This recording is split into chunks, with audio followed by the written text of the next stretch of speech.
Bună ziua! Bine v-am regăsit! Astăzi vom pregăti o prăjitură cu nucă și scorțișoară.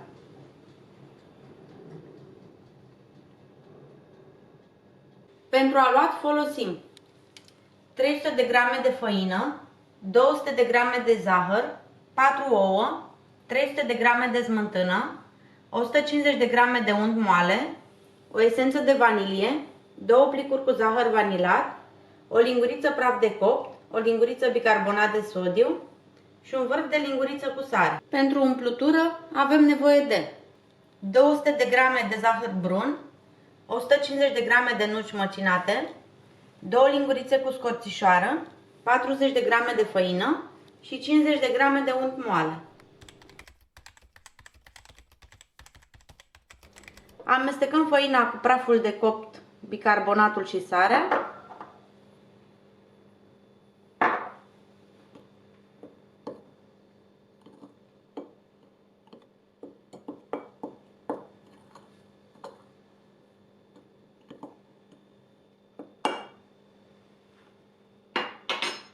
Și le dăm deoparte. Luăm un bol mai mare în care punem untul.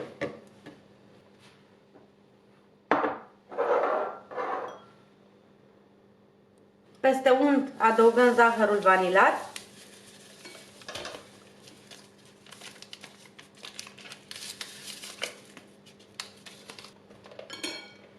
Și mixăm, adăugând treptat și din zahărul normal.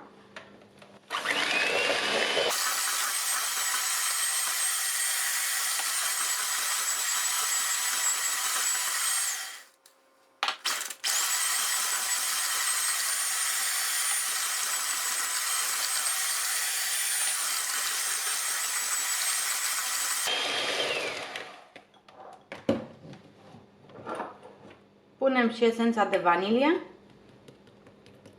Apoi adăugăm câte un ou și mixăm până ce îl incorporăm.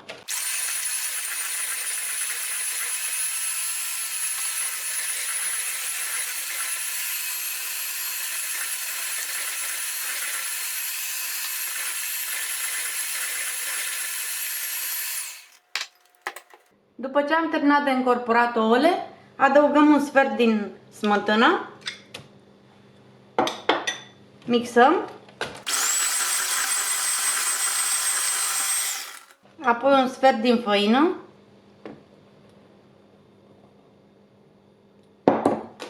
mixăm,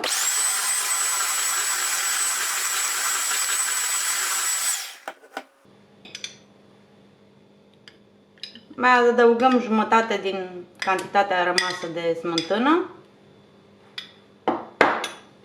mixăm,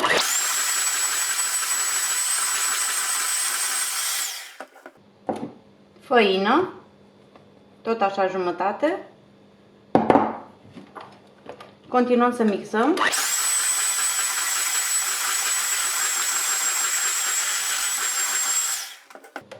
restul de smântână,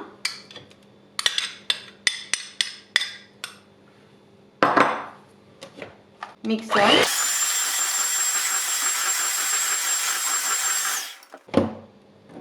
și făina rămasă.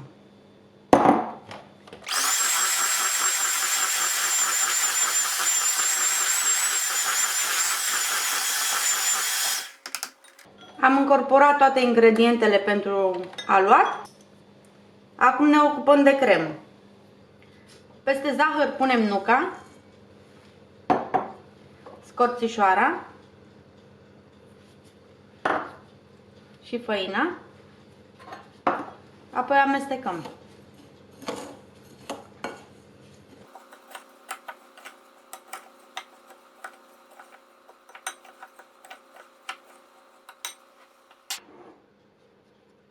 Punem untul.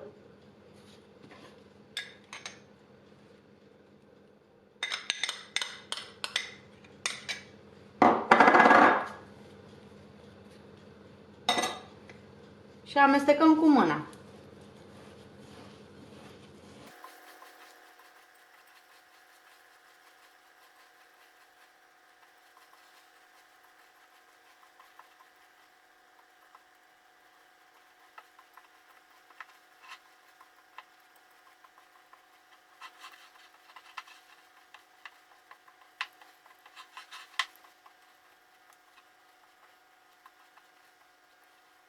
După ce am încorporat bine untul, dăm amestecul deoparte. Am luat o tavă în care am pus hârtie de copt, adăugăm jumătate din compoziție.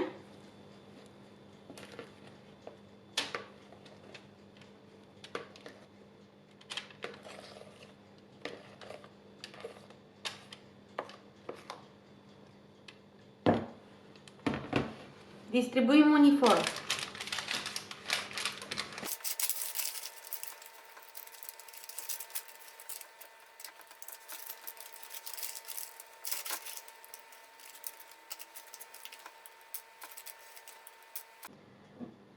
Apoi presărăm 3 sferturi din cantitatea cu nucă.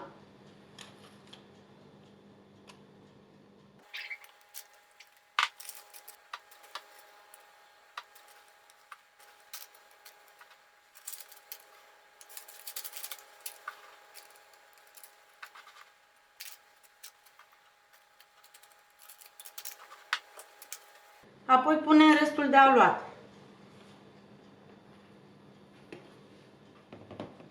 Distribuim uniform.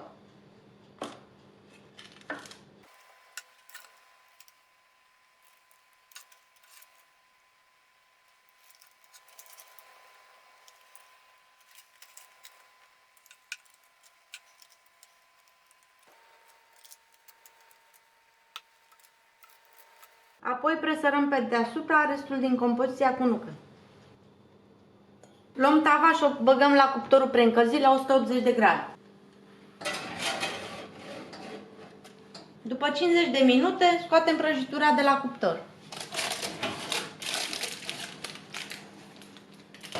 O lăsăm să se răcească, apoi o putem tăia și servi.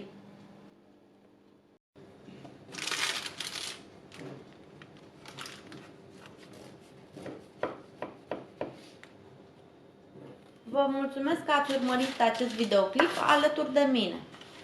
Dacă v-a plăcut și doriți să descoperiți mai multe preparate delicioase, vă invit să vă abonați la canalul meu. Abonarea este gratuită și orice apreciere din partea voastră, fie un like sau un comentariu, înseamnă mult pentru mine. Pentru mai multe idei de gătit și rețete inedite, ne revedem curând. Vă doresc o zi plină de bunătăți și inspirație culinară!